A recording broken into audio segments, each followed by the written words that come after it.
Hannah Simpson, Oak Tree Music Channel, and in the last post we had an interview with Paul Golf from Elim Church, Bristol. Now we're just going to go take a quick tour around the Stokes Croft, Bristol region. Behind me I have the Centre for the Deaf, which is now going to be the King's Centre. King's Centre. Now tell me quickly about what's going to be there, Paul. Yeah, so the vision for the place as it stands, and this could kind of develop, but we've kind of got three main areas we're looking at. One is we want to house our kind of social outreach ministry here with kind of food and clothing distribution and really stuff for the community. And also we have a space in there for a house of prayer that will hopefully become a kind of 24/7 prayer centre. And then also we want to use it to base all of the prophetic and kind of supernatural ministry training that we've been working on out of this site as well. Yeah. So that's the Prophecy School, and you can find out about that at Bristol.org. Let's take a wee walk around a bit more. Here we go.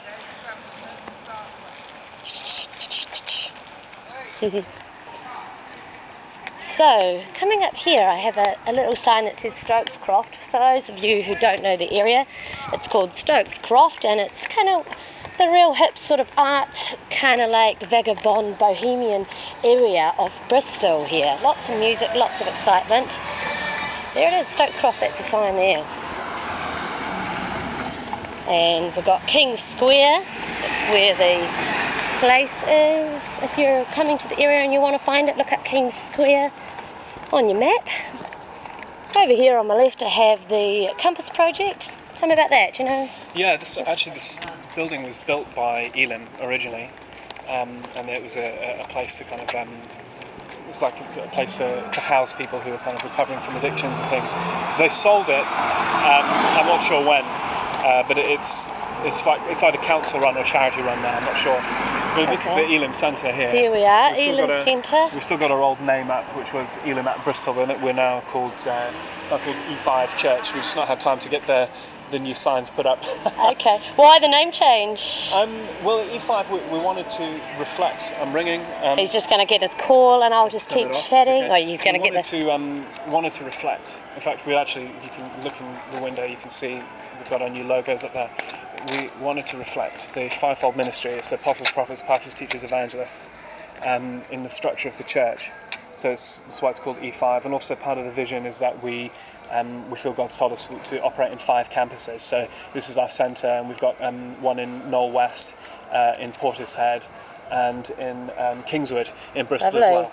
Cool, and I love this here. There's a poster just inside the door that says "Come as you are," and being an ex-rock star myself, I just felt that, and that's what Jesus, that's what God's like. He is saying, "Come as you are now, people." Yeah, He's got to love. He wants to restore us, always, always. And you should check out the most recent piece of graffiti we have here, which is Jesus breakdancing. Yeah, I actually filmed that already. I've got that up. As we get closer, I'll give you another shot of the Jesus breakdancing. Over here we've got a piece of graffiti by a friend of ours. I don't know if I should say the name because it's, graffiti artists, it's sort of hush-hush or whatever. Yeah. But it's actually supposed to be a... I can't remember what they call it, but it's something from the Celtic Church. Okay. So we're talking about the Celtic Church, but this, what they would do, as I understand it, these kind of stones, whenever there would be like whenever there'd be like a kind of a miraculous event would happen, somebody got healed or God would do a miracle or something significant would happen, then the Celtic Church would set up these stones as kind of a monument to that event. So anytime anybody would walk past, they'd ask, what does that mean? And they'd be able to tell the story of what God did again and use it to just bring glory to Him. So that's the significance of it. And you've got a Grecian background yourself. That's right, Yeah, which I love, because I think I'm big on Acts 17, which is about using the culture that be, and I think that's important in a time such as now, using the culture. Hey, how you going, mate? Oh yeah, local personality already. It's only been a year, they know me. Oh, look at this, this purple stuff's cool. So Bristol's just full of this wonderful graffiti. It's just a real fiesta. Using the culture that be, so the arts, the music, the dance, and rocking it. What have we got in here? Ooh, I love it, it's pretty. And I think that's what sort of the general vision is for the Stokes Croft area, isn't it? Up here we have the Hamilton House, over here. the site of a Baptist Bible college until the Second World War when it was bombed. And then now it's a centre. We've got artists, filmmakers, schools, all kinds of things going on in here. It's a restaurant, live music venue. Lovely. Great place. Love it. Cool. And so here we are behind us.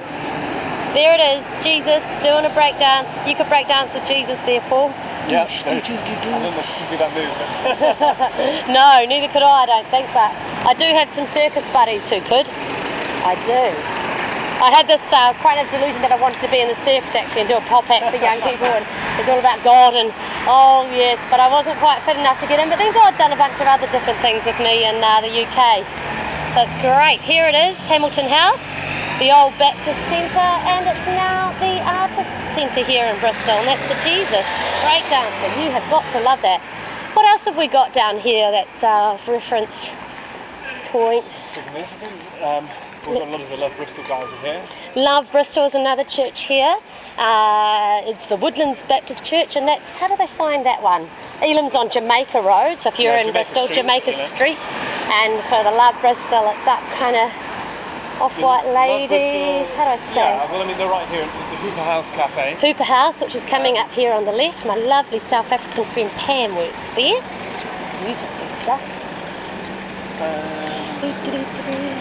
They have a couple of community houses as well. Yep. Just up the road from us here. They've got these massive flats where people rock out in. Yeah. And we've got over here the Treasure. Yep, the wee charity shop. Run by the Woodlands community there. And there's this massive space here. What was this before? Do you know, I don't know what the history of the place is, but oh, we're here. Yeah, I don't know what the history of this place is, but we just feel that God's keeping it for us to do something in there. It's like a horse and stable, from what I can gather. What was it? I don't know. You know more than I do about that. Yeah, there's a big. I feel like God wants to make like a dance. Yeah. Like prophetic or whatever centre at the end of time, and you've had the similar vision, haven't you? Yeah, and I think it'll be Elam and Woodlands and people combining together in the local area.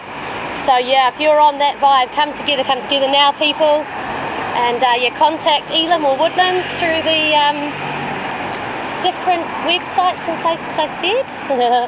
Here we go. Here's the cafe. There's Andy in there working away. It's Hooper House. They have a group on a Thursday night there. It's pretty cool. It's a wonderful graffiti over here. Oh, I love it. And this was a venue here. They've got, hi, how you going, darling? Hi. Over here, we've got the bakery. Just give a shot of that. And that's owned by the Woodlands as well. And then we've got the Arts House on the corner. Doosh, just there. Cool, well thanks Paul for the tour here. Yeah, good to see you, Hannah. You too, God bless once again, and ka kite anō, Octu Music.